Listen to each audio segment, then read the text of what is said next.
네, 아까 조금 전에 말씀드리다가 이제 말았는데요. 그래서 그런 분이 계셨어요. 이건 진짜 재밌는 얘기인데, 그래가지고 어떻게 하면 저분을 일꾼을 만들 수 있을까 고민을 하다가 하루는 9시에 제가 이제 전도를 나가야 되는 다 준비하고 전 일찍 나가거든요. 그래서 전화를 했어요.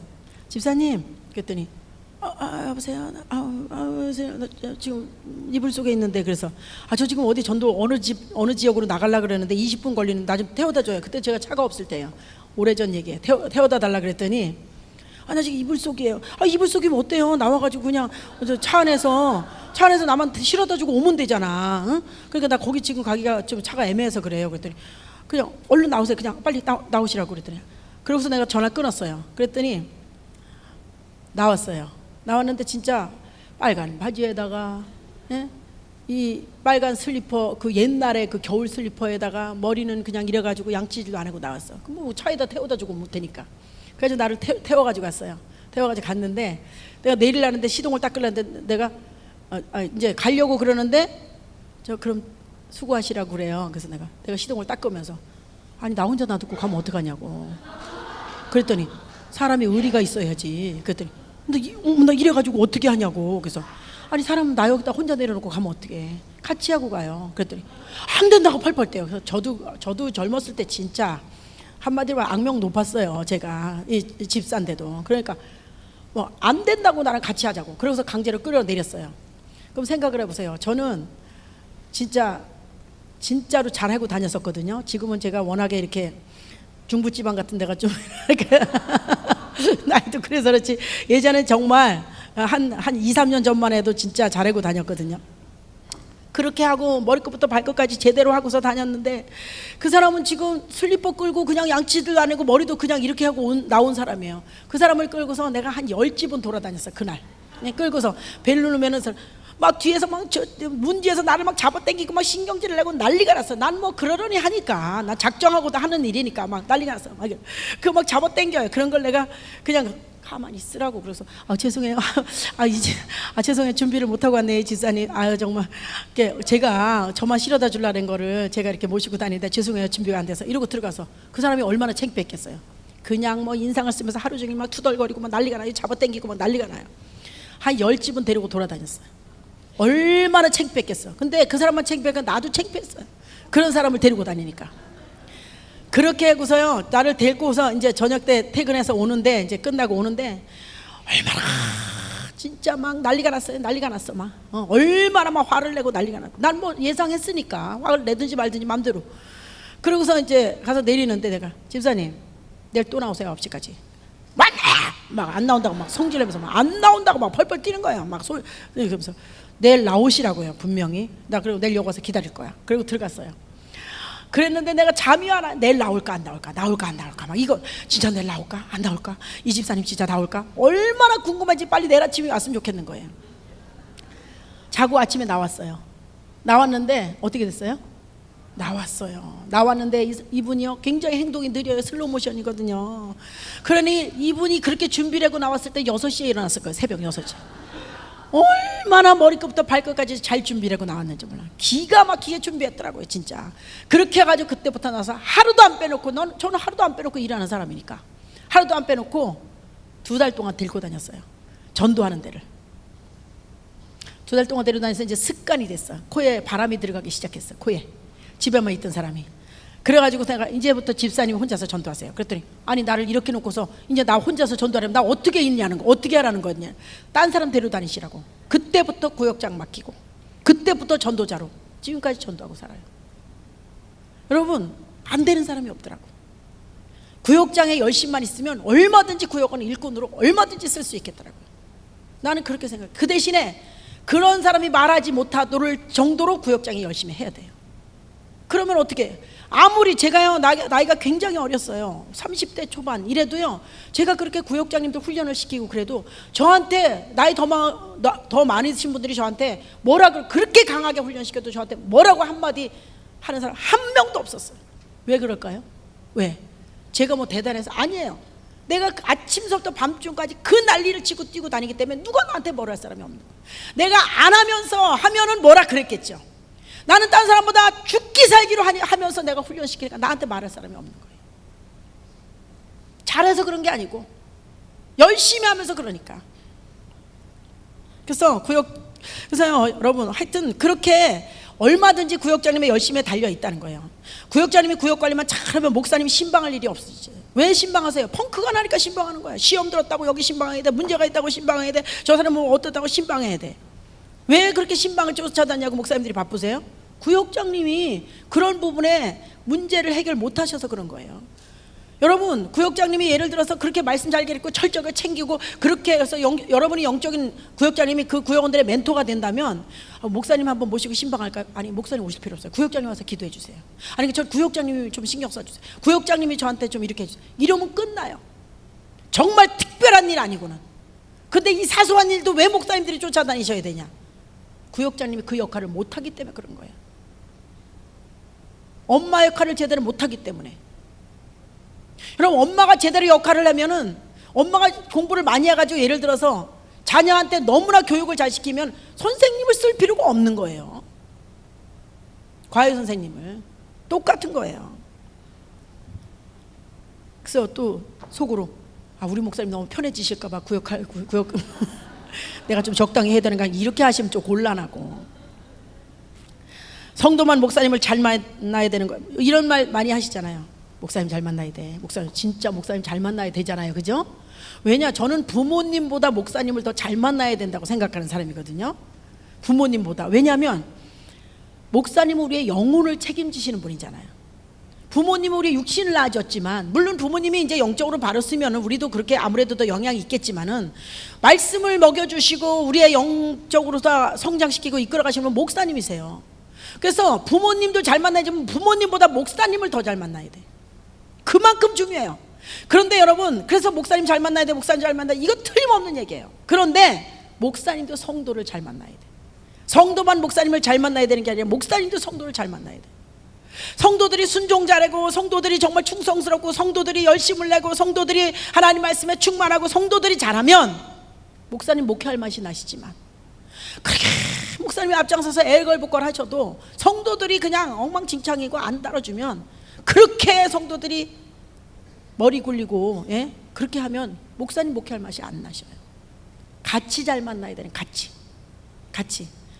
정말 어떤 때는 성도님들이 그렇게 개척교회 같은데 힘든데도 불구하고 그렇게 저희가 이번에도 어떤 권사님 한 분이 오셨어요. 평생을 한 목사님 밑에서 그렇게 고생을 하고 했는데 목사님 목회를 전부시는 바람에 오셨어요, 우리 교회로. 진짜 들어보면 눈물이 나요. 그 목사님은 그 성도를 잘 만나셨던 거죠. 지금까지 하실 수 있었던 자체가. 그래서 같이 잘 만나야 된다는, 같이.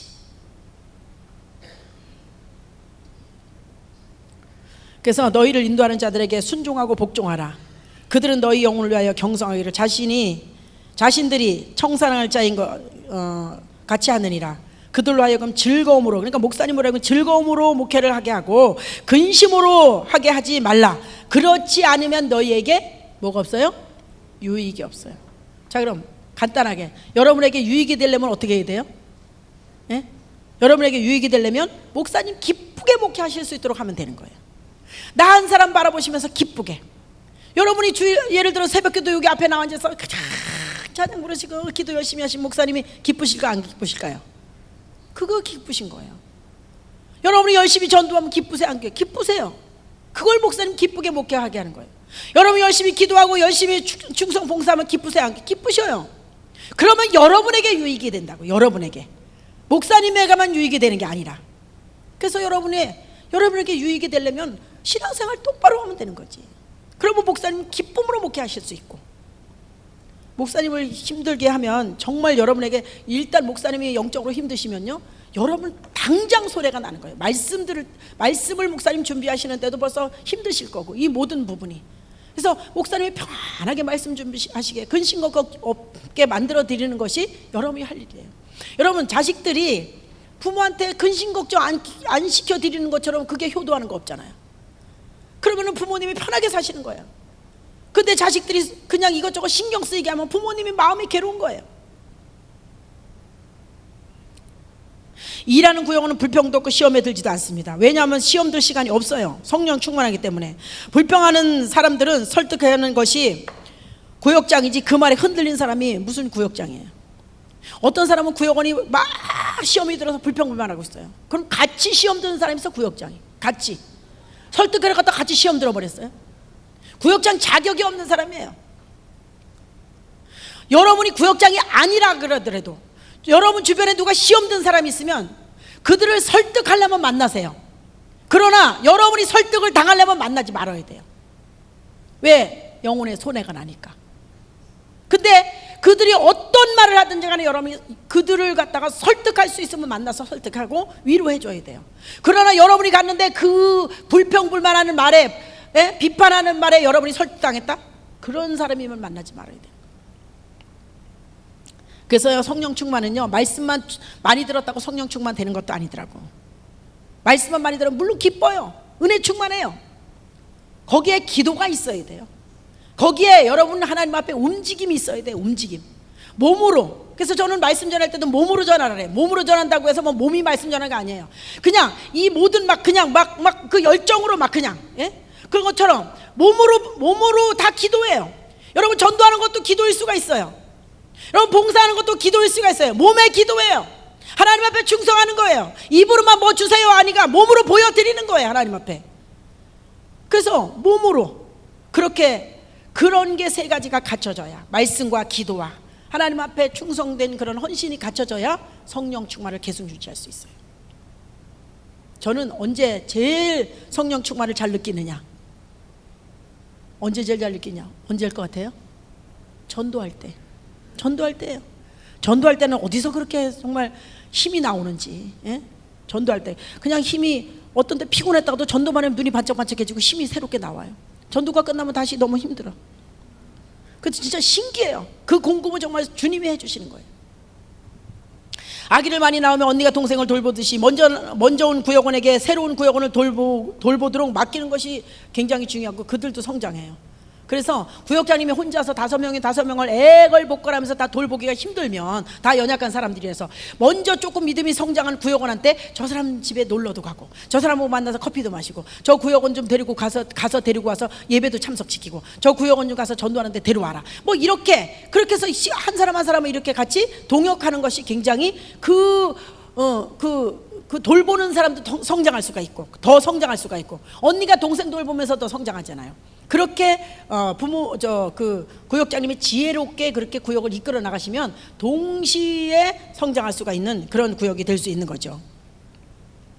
구역원을 설득해서라도 아까도 말씀드렸지만 말씀하는데 기도하는데 그런 말씀 전하는 곳도 사역 현장에 데리고 다니면서 보여주는 것이 굉장히 중요합니다. 그 배우기 때문에 구역장님은요 예배에 일찍 나오셔야 돼요. 근데 여기는 지금 예배가 한 5부까지 4부까지 그렇게 있으시기 때문에 조금 어려울 수는 있는데요. 사실은 이런 교회는 이렇게 예배가 많은 교회는 구역장님 같이 일부 예배에서부터 나와 계셔야 되는 거예요. 여러분도 사역자예요. 평신도 사역자. 그럼 나와 계셔서 여러분이 토요일 날 저녁에 먼저 통화를 하셔야 돼요. 구역원들하고 다. 몇 시에 나오실 거예요, 자매님? 아니 집사님 몇 시에 나오실 거예요? 저는 7시에 봬요. 아 그래요? 몇 시에 나오실 거예요? 저는 11시. 11시. 몇 시에 나오실 거예요? 9시. 다 파악을 해서 7시 예배가 있다면 7시 예배에서부터 여기 나와서 서 있어야 돼요. 그 한 사람을 맞이하기 위해서. 들어갈 때 격려해 줘야 돼요. 오늘 은혜 많이 받으세요. 일찍 나오셨네. 피곤하시죠? 은혜 많이 받으세요. 뒤로 보내야 돼요. 나갈 때 또 인사해야 돼요. 오늘 은혜 많이 받으셨죠? 얼굴이 해같이 빛나네. 진짜 자기 큰 일꾼 될 거예요. 이런 거 한마디씩 해보세요. 9시에 또 한 사람 온다 그랬죠? 그 사람 또 안내해야 돼요. 그렇게 해서 철저하게 그 관리를 그렇게 하면요 여러분이 존경받을 수밖에 없어요. 저는 이 구역원들이 그 전체를 돌보면 엄청나잖아요. 그 하면은 다 문턱에 서서 인사했어요.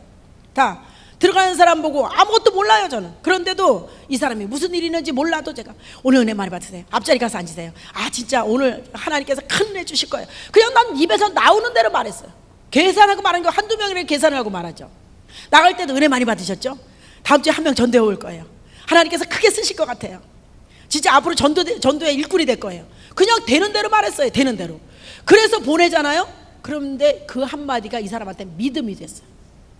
가서는 우리 구역장님이 우리 교구장님이 다음 주에 나 한 명 전도해 온다 그랬어. 전도해야 돼. 돌아다니면서 전도해요. 일주일 동안. 왜? 내가 한마디 한 것 때문에. 난 그 사람이 전도해 온다는 걸 몰라요. 그냥 말했을 뿐이에요. 그리고 우리 교구장님이 나한테 큰 인문 들다 그래서 어머 나 진짜 어떻게 하나님이 쓰실래나 몰라. 나보고 그렇게 말씀하시더라. 막 이래요. 제가 무슨 예언을 한 것도 난 그냥 말한 거예요. 그냥 인사로. 그게 믿음이 되더라고요. 여러분 여기 쓰셔서 구역원들한테 아니면 전화를 해도. 근데 여러분 구역원들 전화 한 통화도 예배 전에 안 했다가 예배 때 보니까 어머 오늘 그 사람 못 본 것 같아. 우리 구역원 오늘 안 나온 것 같아. 그리고 집에 가서 여보세요 자기 오늘 나왔어? 안 나왔지? 아니 왜 안 나와? 아니 못 본 것 같은데 교회 빠지면 안 돼. 아니 그거 인제서 말해서 뭐 하냐고. 예배 지나갔는데. 예? 아 그걸 인제 말하면 뭐예요? 구역장님은 구역원들 예배를 먼저 챙기라는 거예요. 먼저 주일날 아침에 챙기든지 적어도 아니면 토요일날 저녁에 챙겼어야지. 아니 예배 끝난 다음에 그걸 챙겨서 왜 안 나왔냐고 인제 얘기하면 뭐하냐고. 그렇게 뒷북을 치고 있으면 뭐 하겠어요. 진짜 이거 완전히 잘못된 거잖아요. 그래서 여러분들은 반드시 아까도 첫 번째 구역원들이 한 번도 주일 성수 빠진 일이 없도록 만드는 거, 그거부터 해야 되는 거예요. 여러분 보세요. 여러분 여기 만약에 다 셀장님이시라면 여러분 셀원들이 여러분의 관리로 인해서 100% 다 한 셀이 다 주일 성수를 했다. 그럼 전성도가 한 명도 안 빠진 게 되는 거잖아요. 한 명도 안 빠지고 주일 성수하는 게 되는 거예요. 너무 복잡하게 여러 개 생각할 수. 우리 셀만 다 책임지세요. 그러면 모든 셀장님들이 우리 셀만 책임지고 우리 셀만 다 각자가 책임지면 교회 전체가 완벽하게 책임이 져지는 거예요. 간단하잖아요, 그죠? 그렇게 간단한데 어느 셀장님이 그냥 늦잠 자다가 늦게 나와서 그냥 자기 혼자 간신히 나왔다가 들어가서 나왔었어? 안 나왔어? 또 빨리 물어보는 거예요. 그것도 내일 물어볼 수도 있어요. 왜 안 나와? 나와야지. 오늘 말씀 얼마나 좋았는데. 이게 무슨 상관이 있느냐고요 도대체. 셀장님들은 토요일날 챙기세요, 예배를. 그래서 철저하게 주일 성수 시켜야 돼요.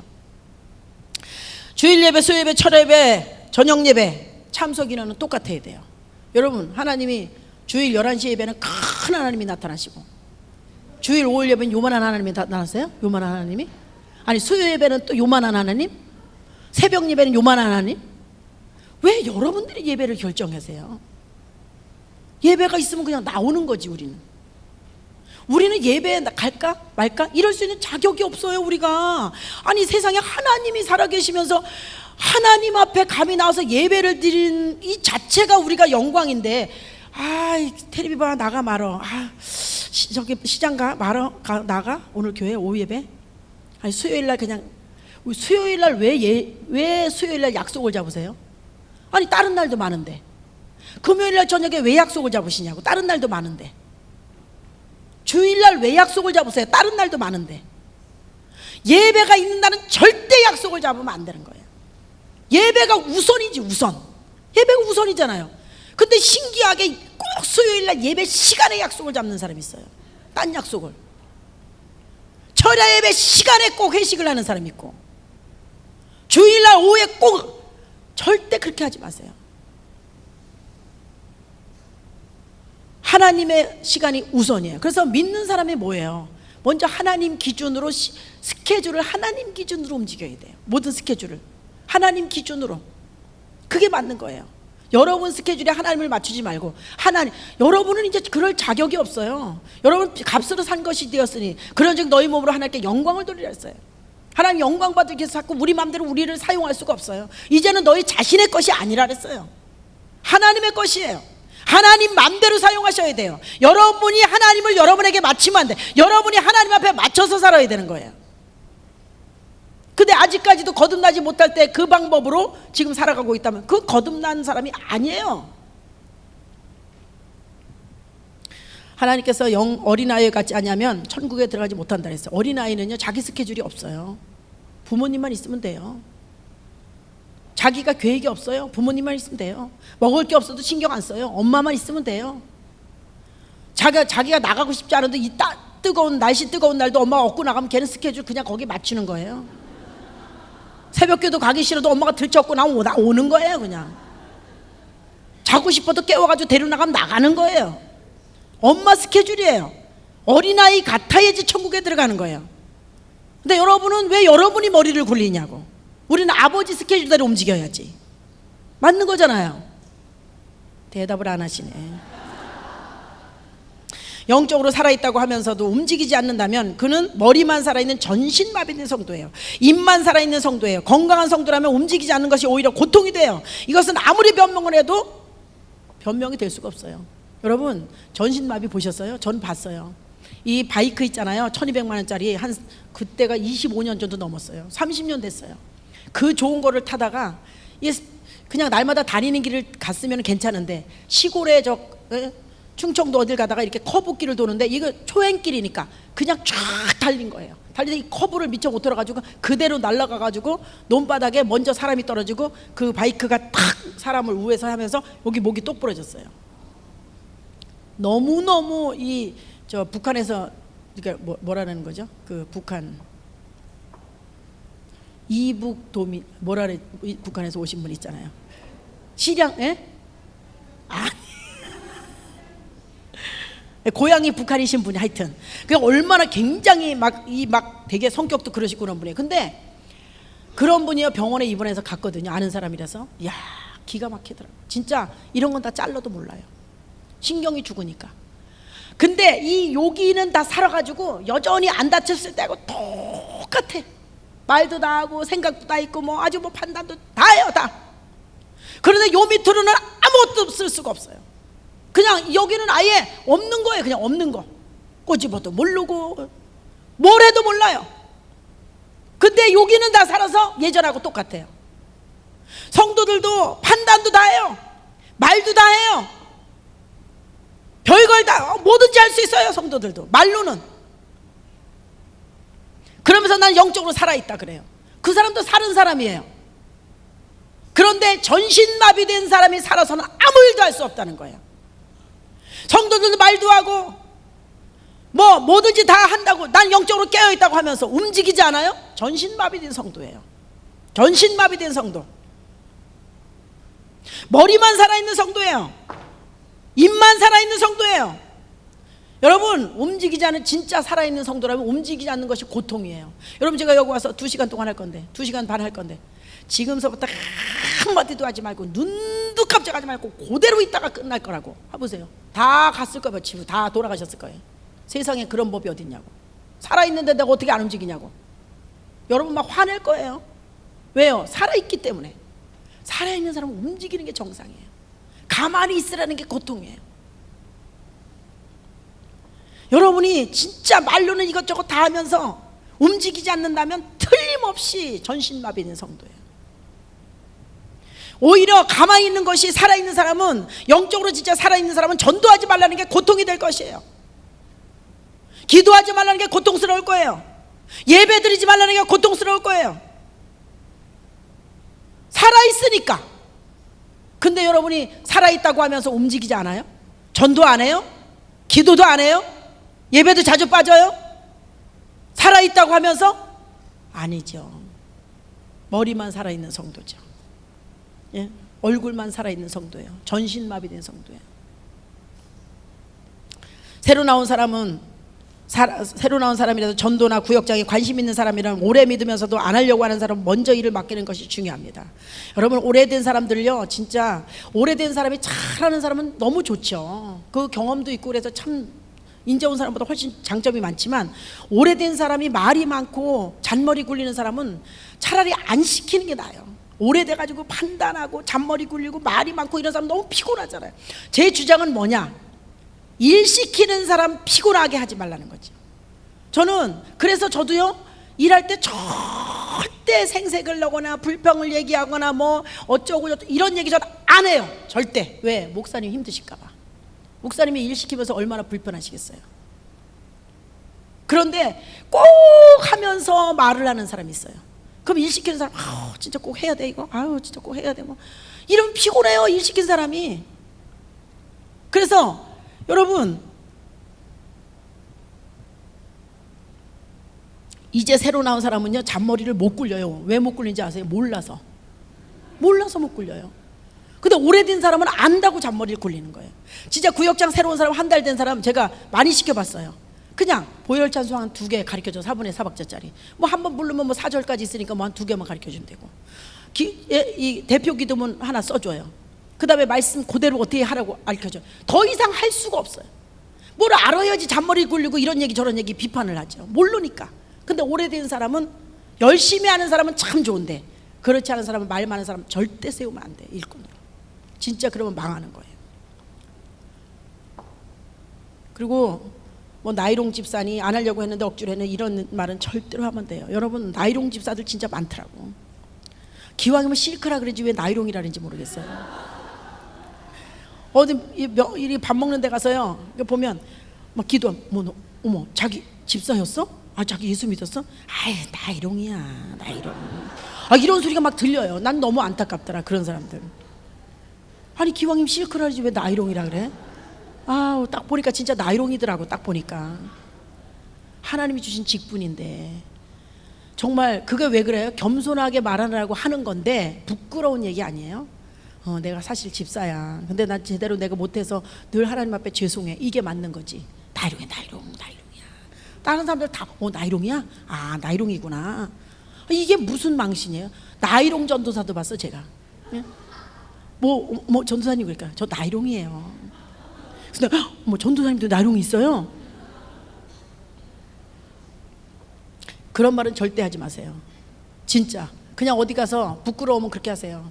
열심히 하나님께서 직분을 주셨는데 내가 그걸 감당 못해서 너무 죄송해. 그래서 난 항상 부끄러워. 이게 맞는 대답이지. 나이롱이야, 나이롱. 그러니까 세상 사람들이 우리 나이롱으로 보는 거예요. 우리는 하나님이 맡겨주신 일에 이번 아까도 말씀드린 튕겨가면서 일할 자격이 없어요. 피 흘려 구원해 놓으신 구역원들을 나 같은 부족한 사람에게 맡겨주셨다면 너무나 감사해서 황송해서 무릎을 꿇고 기도하며 한 사람이라도 떨어질까봐 걱정하며 감당해야 됩니다. 혹시 내가 올해 잘못해서 내년에 또 안 써주실까봐 걱정해야 되는데 큰 소리치며 튕겨가면서 일하는 사람이 너무 많습니다. 지금 자기 자신이 하나님 앞에 어떤 사람인지 알아야 합니다. 사실 우리한테 세상에서 중요한 일도 안 맡겨주시는데 주님은 우리를 충성되이 여겨 그 영혼, 귀한 영혼들을 맡겨주셨다는 그 자체가 놀라운 축복이죠. 올해 내가 잘못해서 안 써주실까봐 걱정하면서 여러분 일하셔야 돼요.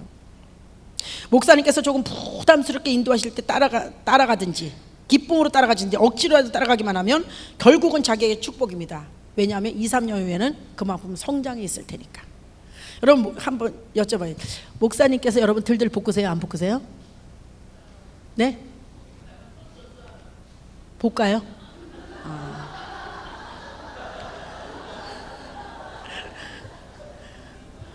목사님께서 목사님 보시지 말고 말씀하세요. 볶으세요? 안 볶으세요? 볶아요? 볶으시는구나. 그러면 여러분은 대박 난 거예요. 진짜 목사님 잘 만나신 거예요. 난 목사님들 계실 때마다 교회 가서 말씀드려요. 목사님이 뭐가 생기는 게 있다고 여러분 들들 볶겠어요?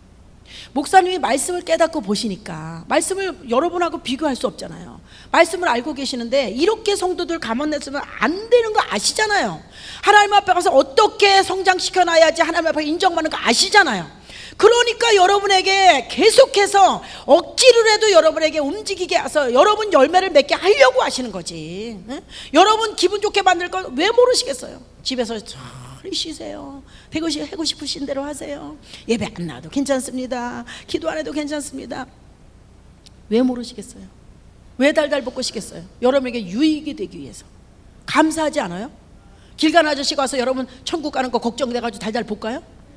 목사님이시니까 여러분 생각해 주시는 거예요. 정말 목사님이 여러분을 너무 편하게 가만 놔두신다. 그럼 목사님 잘못 만나신 거예요. 그런데 아주 달달달달 볶아서 아주 잠시도 쉴 틈이 없고 잠시도 그냥 영적으로 잠잘 틈이 없다. 진짜로 목사님 잘 만나신 거예요. 어떤 목사님은 그러시더라고요. 볶여 후라이팬에 볶기라고 본인이 볶으신다고. 제가 아는 목사님 한 분 그런 분 계세요. 볶기라고. 섬김을 받을 때보다 섬길 때가 더 축복입니다. 그래서 구역장은 구역원보다 더 축복입니다. 섬긴다는 것은 구역원들의 비위를 맞춰주는 것이 아니라 영적으로 성장하도록 돕는 것에 초점이 맞춰져야 된다는 거예요. 영적으로 성장하도록 돕는 것, 비위를 맞춰주는 것이 아니라. 이거 굉장히 중요한 얘기인데 잘 생각하시고 하셔야 됩니다. 여러분, 사람의 영혼을 변화시키는 것은 말씀이에요. 그러나 그 사람을 교회에 정착시키는 것은 정이에요. 정. 이거 아주 진짜 실감나게 경험했어요. 처음에 와서 막 말씀을 은혜 받고 펄펄 뛰면 세상의 말씀이 너무너무 좋다고 어쩌면 세상의 말씀이 이렇게 좋냐고 아주 난리치고 나 이 교회 끝까지 있을 거라 그런 사람이 어느 날 안 보여. 떠나버렸어. 그렇게 은혜 받다고 펄펄 뛰면서.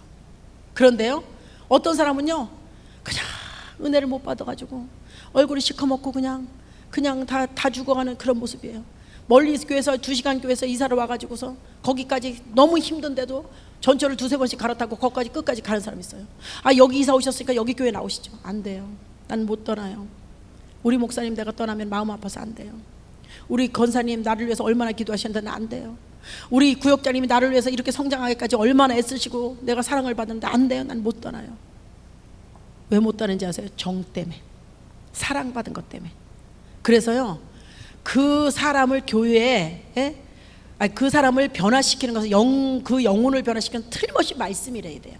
그렇지만 그 사람을 교회에 아니면 구역에 정착시키는 것은 여러분의 사랑이에요. 사랑. 정이에요. 정. 그래서 여러분이 그 사람한테 빚을 지게 만들어야 돼요. 사랑의 빚을 지게 만들어야 되고, 먹을 거 사줘서 빚을 지게 만들어야 되고, 돌봄으로 빚을 지게 만들어야 되고, 말씀을 가르쳐서 빚을 지게 만들어야 되고. 그래서 여러분에게 미안하고 고마운 게 있어야지 못 떠나는 거예요. 그런데 말씀은요, 항상 사람들이 은혜 받다가도 항상 그렇진 않거든요. 어디 가서도 말씀은 들을 수 있다 이러면 떠나면 그만이에요. 근데 정은 어디 간다고 해서 하루아침에 들지 않잖아요. 정은 시간이 가야 되는 거예요. 1년이든 2년이든 사람 또 사귀려면 오래 걸려야 되는. 그러니까 은혜를 못 받아도 정이 듬뿍 든 사람은 못 가요, 절대. 그런데 은혜를 받았다고 펄펄 뛴다고 해서 마음 놓으면 안 된다는 사실이에요. 진정한 큰 그릇은 위에서 군림하는 자가 아니라 가장 낮은 곳에서 수많은 작은 그릇을 받쳐주고 품어주는 섬기는 자예요. 집에서 설거지해 보면 여러분, 큰 그릇은 엎어놓는 거 말고 똑바로 놓으면 큰 그릇부터 놓지. 종지부터 놔요? 그 다음에 꼭대기 대야를 아니잖아요. 그래서 엎어놓는 거 말고 제가 이렇게 설명해 드리면 이런 큰 그릇이 있어. 이렇게. 그 다음에 작은 거 가운데 또 요런 그릇이단 말이에요. 근데 이렇게 제일 큰 그릇은 맨 밑에 있어요.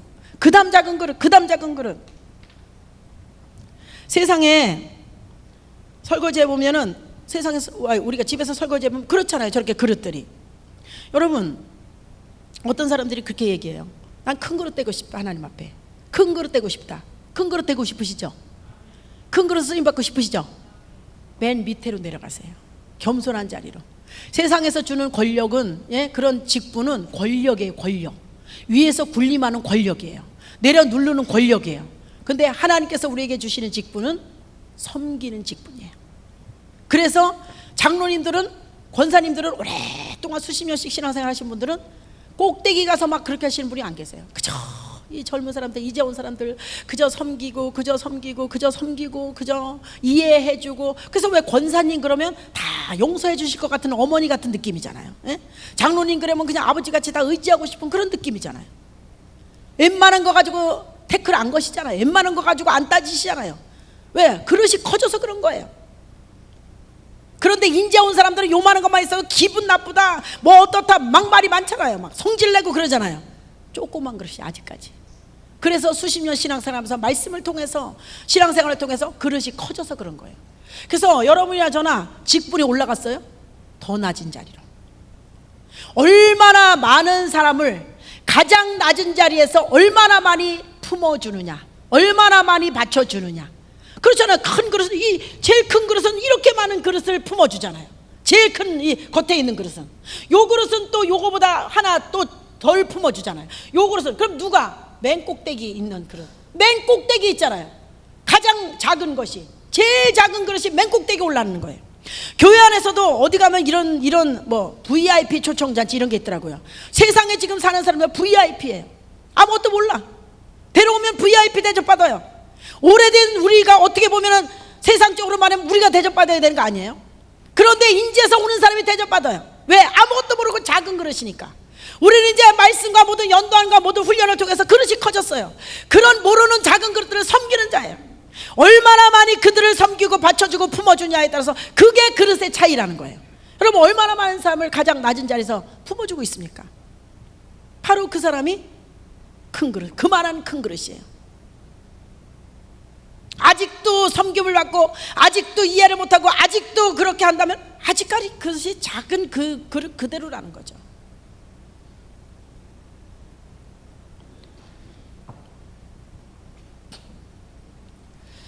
구역도 콩자루 같은 구역이 있고 메주덩어리 같은 구역이 있어요. 콩자루 같은 구역. 콩자루 같은 구역은 구역은 한 사람 한 사람이 똘똘하고 믿음도 있고 무엇을 하면, 근데 여러분 콩자루 같은 구역은 참 똘똘해. 저번에도 말씀드린 것 같은데 똘똘해요. 아주 하나하나 너무너무 빛이 나고 아주 그냥 막 야무지고 막 기가 막혀. 그래서 어머, 올해 우리 구역은 너무너무 기가 막힌 사람들만 왔다. 진짜 너무너무 끝내준다. 그랬는데 구역장님이 뭘 한번 하려고 콩자루를 딱 풀었더니 떼굴떼굴 다 각자가 그냥 굴러가갖고 도대체 뭘 뭉쳐서 할 수가 없어요. 교회에도 콩자루 교회가 있어요. 담임 목사님 말씀하시면은 그냥 콩자루만 풀러봤더니 각자가 난 이랬으면 좋겠어, 난 이랬으면 좋겠어, 난 이게 문제야, 난 저랬으면 좋겠어, 전부 다 자기 의견을 다 내버리고 뭉쳐지지가 않아서 아무 일도 못하는 교회가 있어요. 메주덩어리 같은 거 어때요? 볼품은 하나도 없어요. 그냥 물러가서 같이 그냥 딱 하면 그냥 훅 물컹하면서 그냥 다 이렇게 그냥 문드러져요. 그런데 구역장님한테 우리 이렇게 합시다. 좋아요. 아멘. 그러면서 그냥 올해 어떻게 저런 사람들이 다 우리 구역원이 돼서 진짜 벌벌이라고, 아우 뭐 저렇게, 어머 너 진짜 저런 사람들 어떻게 우리 구역. 그런데 구역장이 한마디 하니까 그냥 탁 뭉쳐지는 구역. 여러분 구역이 큰일을 내려면 메주덩어리 같은 구역이 돼야 돼요. 교회가 큰일을 내려면 메주덩어리 같은 교회가 돼야 돼요. 담임 목사님 말씀하시면 아멘. 딱 하나로 뭉쳐져서 그렇게 해야지 큰일을 할 수가 있지. 한 사람 한 사람 똘방똘방은 뭐 하겠어요? 다 자기 소리를 내면 아무것도 할 수가 없는데, 좀 믿음이 없는 것 같아도, 좀 어리숙한 것 같아도, 좀 별 볼 일 없는 것 같아도, 말도 좀 못하는 것 같아도, 좀 문제가 있는 것 같아도 순종해서 한 마음 딱 될 수 있는 그런 구역원, 그런 사람들이 모인 곳이 큰일을 할 수 있는 거예요. 여러분 그래서 그냥 이 콩이 똘똘한 이런 구역을 한 사람들은 아주 푹푹 삶아야 돼. 뭘로? 성령의 불로 아주 삶아서 흐물흐물해지게 만들어서 써야 돼요.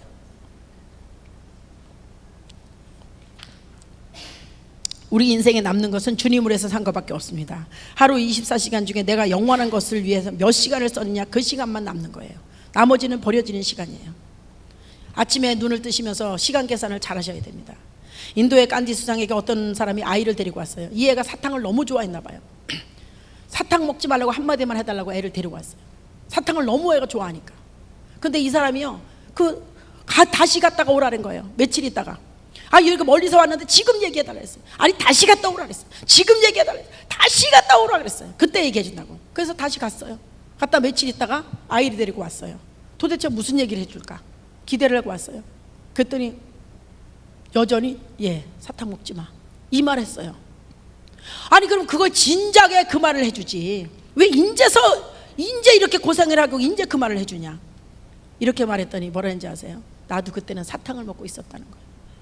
자기도 그때는 사탕을 먹고 있었기 때문에 한마디로 말해서 사탕을 내가 먹는 한마디로 주제에 내가 누구한테 사탕 먹지 말라고 말할 자격이 없다는 거잖아요.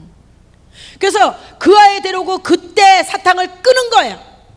그렇기 때문에 이 아이한테 말할 수 있는, 그러니까 자기가 끊는 기간을 가지고 있었다. 그걸 달라 그랬던 거예요.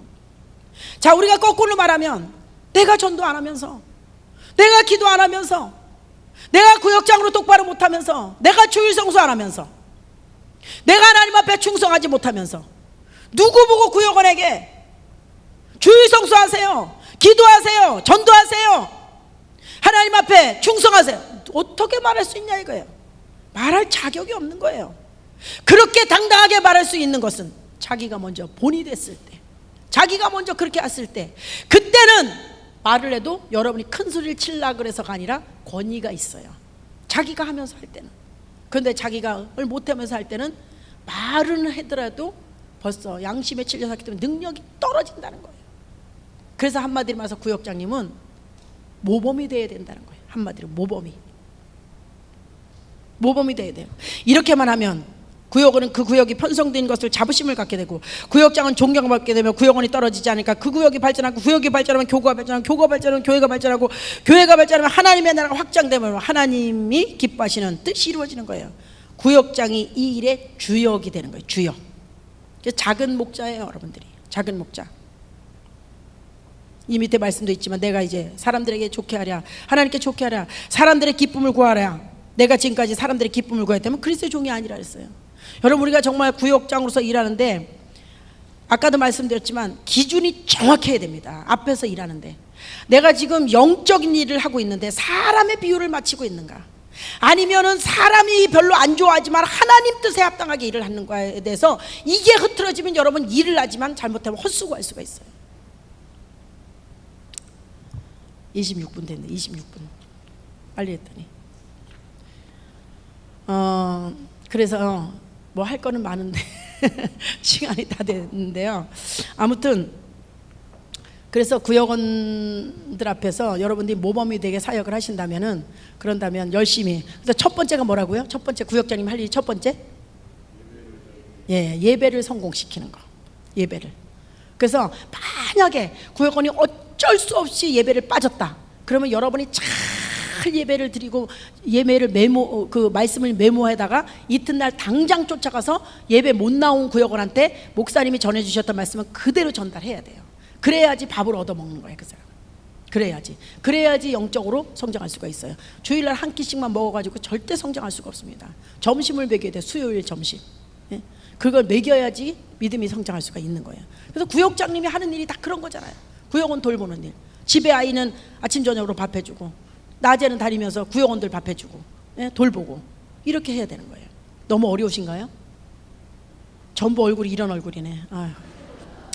구역장 괜히 맡았다 그래.